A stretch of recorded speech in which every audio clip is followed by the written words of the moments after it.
were joined at Football at 5 by a guy who did absolutely the same thing. Watch how many carbs he ate, avocado ice cream, and he got all the way to the Pro Football Hall of Fame because of it in Canton, Ohio. Welcome in, Tony Boselli.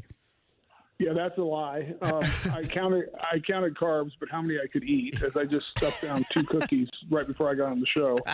And I like avocados, but not with ice cream. By the way, are you on like a diet plan of any kind because you've already been measured between now and the actual induction in August? Yeah, well, I'm hoping to lose some weight so that I can have to get remeasured about a month before.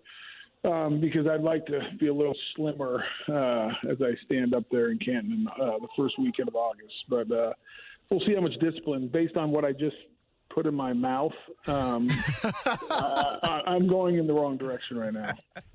Hey, last time I think I talked to you was probably on the heels of the announcement. You did a little media session, but from out there in L.A., what's the last 6 weeks been like for you, and how busy has the phone been?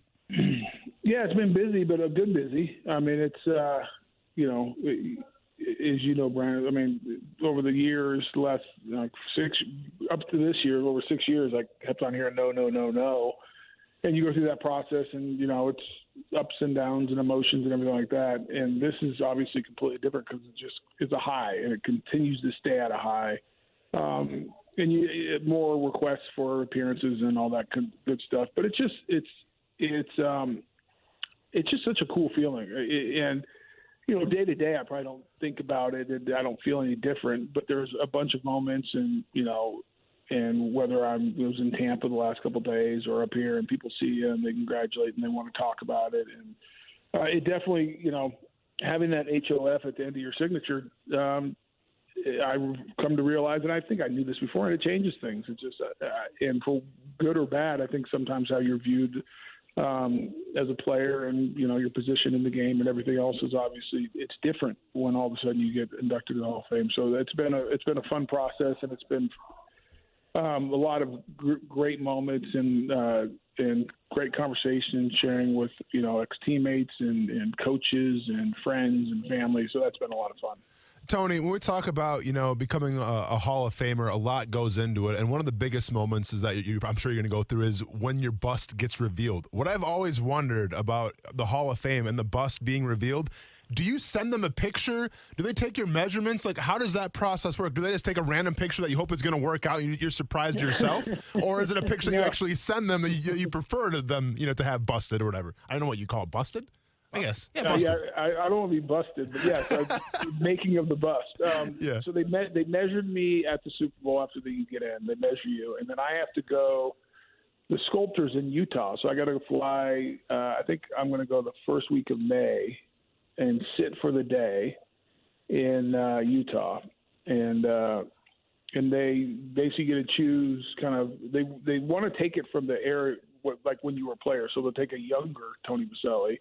But then you get to decide if you want a scowl, a smile, like kind of like some of the features. But they'll pick a picture from when I was playing, and like this is the basic look that I want, and then they go to work, and then I don't see it until it gets revealed in August. Tony Boselli with us, Action Sports Jax on ESPN690, and part of the reason we have Tony on today, he'll have his first public signing as a Pro Football Hall of Famer coming up Saturday night, 6 o'clock at Palm Beach Autographs in the Avenues Mall. We were talking about it a little bit yesterday with Martin Buckley, who joined us on the show as well, and that's got to be kind of cool. I think he mentioned you signed some pin flags as well. You add the HOF now, and I remember Anthony Munoz in the presentation saying that HOF. I mean, it really does mean something, and what will it be like Saturday to be able to do that? Probably run into a lot of people you've already met over the years here in Jacksonville, Tony, but you've never signed it that particular way. Yeah, it'll be cool. And I definitely wanted to do my first public appearance here in Jacksonville and with Martin because he's been good to me over the years. And so that's exciting. And to be able to do it, predominantly with our fans. And obviously that's a group of people that are very important to me, all the support they've given me over the years and continue to give the organization. So that'll be fun. And to sign it, with HOF 22 at the end will be fun. It's interesting, like, as I've gone through and have signed a handful of things with the Hall of Fame and other people, I've gone back and forth of including the number 71. So I did a couple, Tony Boselli 71 HOF 2022, which is what my wife wants me to do, and then some with just the HOF 2022. And I think, I'm not going to tell her this, but I think, so everyone listening right now, if you know my wife, don't tell her this. I think I'm just going to go with no 71, just HOF 2022. Tony, I'm sorry, go ahead, man. No, I was going to say, I don't know if there's a right or wrong answer, but my swaying vote was actually Anthony Munoz. He was in town for the T-Bill Foundation. Him and I were playing golf the day before. And he says, no one cares what your number is anymore, just that you're in the Hall of Fame, class of 2022. I said, well, if you say so, you're the greatest of all time, I'll do what you say. I love it. Tony, as far as the speeches are concerned, have they given you the order yet? Are you trying to set the tempo or finish off strong? And have you started your speech yet? Yeah, I've started building the speech out and kind of going through that. And I want to make sure, that's going to be a long process because we only have 8 minutes. And trying to get, what you want to say, and that you have to be very, scripted and, detailed and structured, and because I can't just free flow like I usually do. And I don't know the order. They have not told us whether they're going alphabetical or random or whatever. I don't think I care much anymore, only because, in the past you probably wanted to be early because they used to go, like some of these guys would go for like an hour, which is why 2 years ago they changed it. So with last year's class, and they're limited to 8 minutes. So everyone, because I remember a few years ago, I think it was Kurt Warner who was last. And by the time he got up to speak, it was like 11:30 at night or something crazy like that. And like people, like half the people left because you only can listen to so much.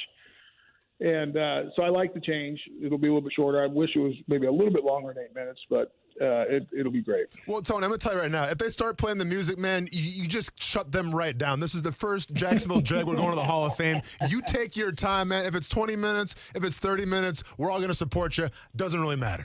Yeah, I love it. You'd think for like the first person in the organization to get in, they give you like a little bit of leeway. Yeah. And say everyone else is 8 minutes. We're going to give you 15. Oh, by the way, too, it's like an offensive tackle getting in. You think that audio guy's going to mess with him? It's not like a kicker. I wouldn't. Yeah. Hey, a little bit of a lightning round here for you, and then we'll let you go. But again, Palm Beach Autographs, 6 o'clock on Saturday night, Avenues Mall. First public signing, which is very cool. Just part of this journey and part of the process of everybody getting on board with Tony Boselli going to the Hall of Fame. By the way, we're coverage-wise, TV, radio, will be up there.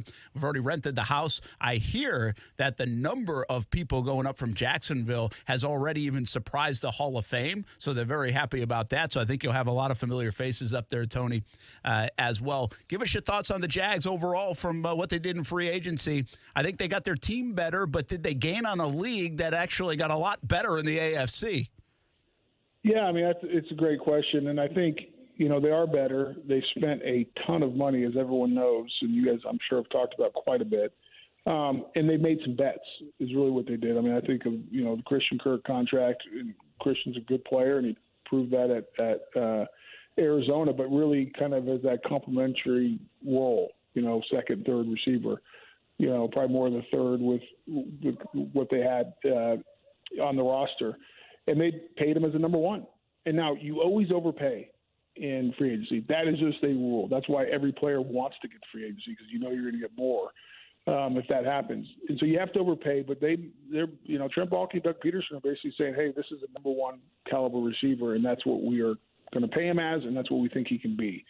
And now it's up to him to come prove it, and let's hope he is. And sometimes you make bets in free agency and they work out. I can think back when I was in '96 when they went and signed a guy named Keenan McCardell. And frankly, I wasn't sure who he was. And they brought him in to be the number one receiver, and he'd never been that before. And guess what? He was that. Ended up being in the Pro Bowl and one of the great Jags of all time. So that's what you're betting on. I do like some of the moves they made. I love the Evan Ingram signing. It's a low risk, high reward. If he's athletic, he's that dynamic receiving tight end that we've been looking for. If he can be the guy who was drafted in the first round by the Giants, and he just needed to change the scenery, that's a huge win for the Jags. Brandon Sharif, he needed to get better at the offensive line. He was the best guard out there, in my opinion. If he's healthy, great signing. I thought it was interesting on the defensive side. I think both the players, all the corner they got, Williams, great. You can't have enough corners in this game today. But Oluokun, the linebacker, signing him and cutting Miles Jack. And I think the question a lot that I've been asked is, are they better with no Miles Jack but Oluokun? Well, based on how both guys played last year, you would say yes. Oluokun had a better year. But I think it's hard also to look at a lot of these guys on that roster last year and how they played based on the situation in the hands they were dealt from that Urban Meyer disaster. So that was interesting that they paid a bunch of money for another linebacker, cut the one they had on the roster. But overall, I think they're a better football team. How much better? We'll wait and see, and we'll find out when training camp starts. All right, we'll let you go. Get back to eating more cookies if you need to.